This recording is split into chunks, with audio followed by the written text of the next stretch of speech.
For centuries, ancient Sanskrit, Arabic, and Chinese texts documented a thriving, wealthy port city known variously as Kala, Kadaram, or Chia-Cha.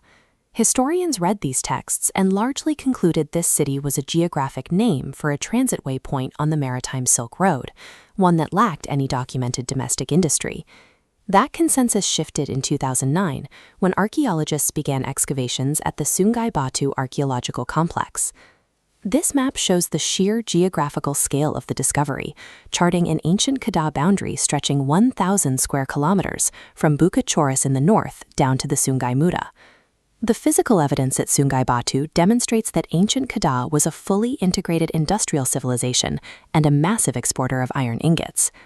To understand how they achieved this, we have to deconstruct this civilization from the ground up, starting with its raw geology and tracking the pipeline to its architectural synthesis. The archaeological footprint at Sungai Batu provides the physical engine for the legendary Kala, establishing ancient Kedah as a primary center of production in early Southeast Asia.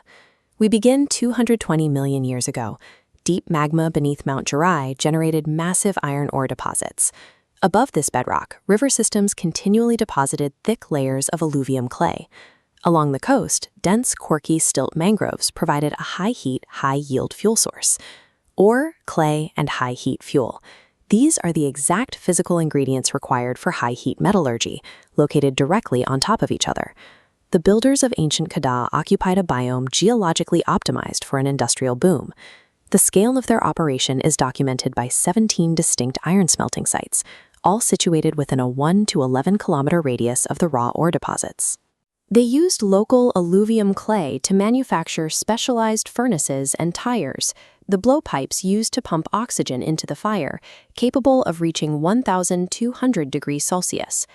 This digital reconstruction shows the output of that pipeline. They produced global standard iron ingots, which trade records show reached the Nicobar Islands.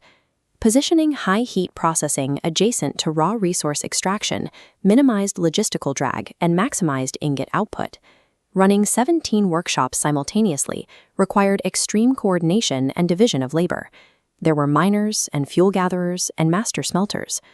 Moving massive quantities of heavy iron ingots to the coast presented a severe logistical bottleneck.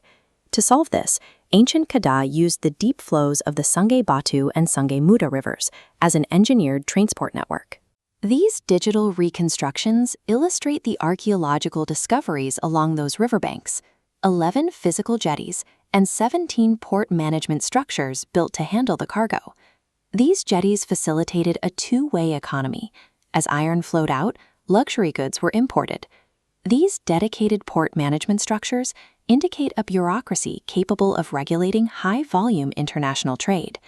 As the iron trade expanded, foreign merchants introduced Hinduism and Buddhism to the river valley.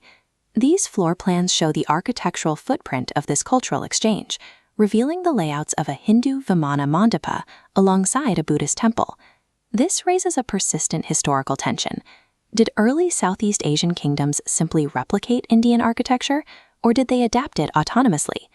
Traditional Indian temples relied on stacked stone block corbelled roofs, requiring immense structural weight. This detailed view highlights a major structural anomaly at Kedah. There are no stone block roofs. Instead, the ruins feature granite pillar bases designed to hold large timber frames.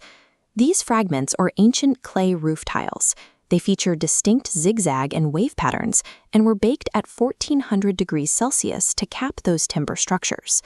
While religious layouts were imported, builders applied local wisdom, adapting foreign designs to regional methodologies.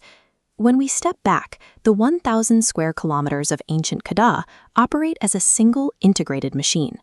The causal chain is clear. We start with the geological bedrock of ore and clay, add specialized smelting workshops, overlay riverine jetties, and cap it with religious monuments.